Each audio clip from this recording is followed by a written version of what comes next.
Hello students, आज हम chemistry में स्ट्रक्चर ऑफ एटम के बारे में पढ़ेंगे। सबसे पहले हम देखते हैं एटम को डिवाइड किया जाता है थ्री पार्ट्स में, इलेक्ट्रॉन, प्रोटॉन एंड न्यूट्रॉन। तो किस साइंटिस्ट ने किसको डिस्कवर किया है, ये हमारे एग्ज़ाम पॉइंट ऑफ व्यू से इम्पॉर्टेंट हो जाता है। इसके लिए हम एक ट्रिक याद करते हैं, ईट पग नाच। E for electron, T for Thomson. J Thomson ने डिस्कवर किया है इलेक्ट्रॉन को। पी फॉर प्रोटॉन, प्रोटॉन को डिस्कवर किया है ई गोल्डस्टिन। ई गोल्डस्टिन ने, कई बुक में रदरफोर्ड भी दिया होता है, but now it is confirm that Goldstein ने कैनल रेस को डिस्कवर किया था और इन्हीं कैनल रेस का नाम आगे चल के प्रोटॉन दिया गया। सो प्रोटॉन को डिस्कवर गोल्डस्टिन ने किया है। नाच, एन फॉर न्यूट्रॉन एंड च फॉर चैडविक। चैडविक ने डिस्कवर किया था न्यूट्रॉन को। नाउ किस एटम के किस पार्टिकल पे क्या साइन होती है उसके बारे में हम देखते हैं। तो इलेक्ट्रॉन जो होता है वो नेगेटिवली चार्ज होता है। इलेक्ट्रॉन पे नेगेटिव चार्ज होता है और इलेक्ट्रॉन को ई माइनस से रिप्रेजेंट करते हैं। प्रोटॉन पे पॉजिटिव चार्ज होता है और उसको पी से रिप्रेजेंट करते हैं। यहाँ पे आप समझ सकते हैं P for proton and P for positive. तो ये लर्न करना और आसान हो जाएगा कि प्रोटॉन पे पॉजिटिव चार्ज होता है, न्यूट्रॉन पे न्यूट्रल चार्ज होता है। N for neutron, N for neutral. Clear? Now atomic number क्या होता है? एटॉमिक नंबर को हम कैपिटल Z से रिप्रेजेंट करते हैं। एंड एटॉमिक नंबर का मतलब होता है किसी भी एलिमेंट में जितने नंबर ऑफ प्रोटॉन प्रेजेंट होते हैं उसे हम एटॉमिक नंबर कहते हैं।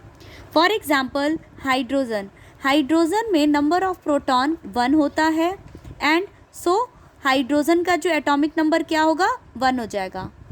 कार्बन में नंबर ऑफ प्रोटॉन 6 प्रेजेंट होते हैं, so atomic number of carbon कितना हो जाएगा, 6 हो जाएगा।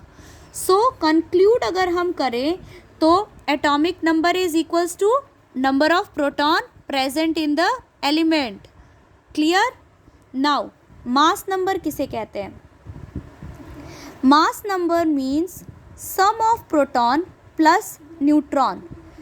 किसी भी एलिमेंट में नंबर ऑफ प्रोटॉन कितने होते हैं एंड नंबर ऑफ न्यूट्रॉन कितने होते हैं, जब उन दोनों को सम कर दिया जाता है तो हमारा मास नंबर आ जाता है। For example mass number of carbon, carbon का मास नंबर कितना होता है? सो 6 is the number of proton present in carbon and 6 is the neutron present in the carbon. So mass number of carbon is 12 and this symbol is known as micron. Clear? Now symbol of the element be written as. अब mass number और atomic number के साथ हम symbol को कैसे represent करते हैं, तो मैंने बताया कि जो हमारा एटॉमिक नंबर है उसको हम कैपिटल Z से रिप्रेजेंट करते हैं। क्लियर? तो यहाँ पर अगर हम सिंबल लिखते हैं तो उसके लेफ़्ट हैंड साइड के अपर कॉर्नर पे mass number and left hand side के लोअर कॉर्नर पे एटॉमिक नंबर लिखते हैं। क्लियर? फॉर एग्जांपल हाइड्रोजन का मैंने यहाँ पर एग्जांपल दिया है, तो यहाँ पर हाइड्रोजन का 2 मास नंबर है एंड 1 जो है इसका एटॉमिक नंबर है। Now next question is difference between isotopes and isobars. ये क्वेश्चन बहुत बार हमें कन्फ्यूज़न क्रिएट करता है। सो आइसोटोप्स क्या होता है? जब एटॉमिक नंबर सेम होता है और मास नंबर डिफरेंट होता है। अब यहाँ से हम याद कर सकते हैं, जैसे टीओ है, टीओ और यहाँ पर भी टीओ आ रहा है आपका। क्लियर है? टीओ इसमें भी आएगा लेकिन यहाँ पे सेम के लिए मैं याद करा रही हूँ। क्लियर है? तो यहाँ पर जब टीओ जो है हमारा आता है, एटॉमिक नंबर सेम होता है और मास नंबर डिफरेंट होता है, तो उसको हम आइसोटोप्स कहते हैं। फॉर एग्जांपल यहाँ मैंने कार्बन के 2 आइसोटोप्स के बारे में लिखा है।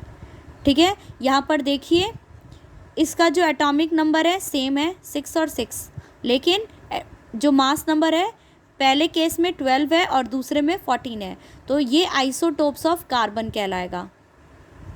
आइसोबार्स क्या होते हैं?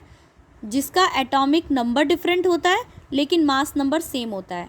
फॉर एग्जांपल कैल्शियम और आर्गन का मास नंबर दोनों का ही 40 होता है, लेकिन कैल्शियम का एटॉमिक नंबर 20 है और आर्गन का एटॉमिक नंबर 18 है। ठीक है, तो these are the examples of isobars. Isobars क्या होता है? जिसमें एटॉमिक नंबर डिफरेंट होते हैं लेकिन एटॉमिक मास जो होता है वो सेम होता है। नाउ आइसोटोप्स के एप्लीकेशन क्या है या आइसोटोप का यूज़ क्या है? सबसे पहला आइसोटोप का यूज़ है, ये फ्यूल की तरह काम करता है न्यूक्लियर रिएक्टर में।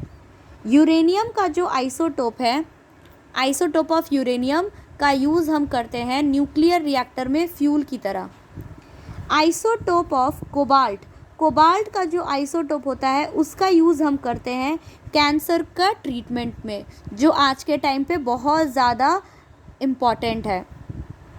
Next, isotope of iodine. Iodine की कमी से कौन सी बीमारी होती है? ग्वाइटर। तो अगर हम आयोडीन के आइसोटोप का यूज़ कर रहे हैं तो क्या सही करेंगे? उससे ट्रीटमेंट करेंगे हम ग्वाइटर का। क्लियर है? तो ये आइसोटोप के कुछ बेसिक एप्लीकेशंस हैं। यूरेनियम का यूज़ न्यूक्लियर रिएक्टर के फ्यूल में, कोबाल्ट का यूज़ कैंसर के ट्रीटमेंट में, एंड आयोडीन के आइसोटोप का यूज़ ग्वाइटर के ट्रीटमेंट में हम करते हैं।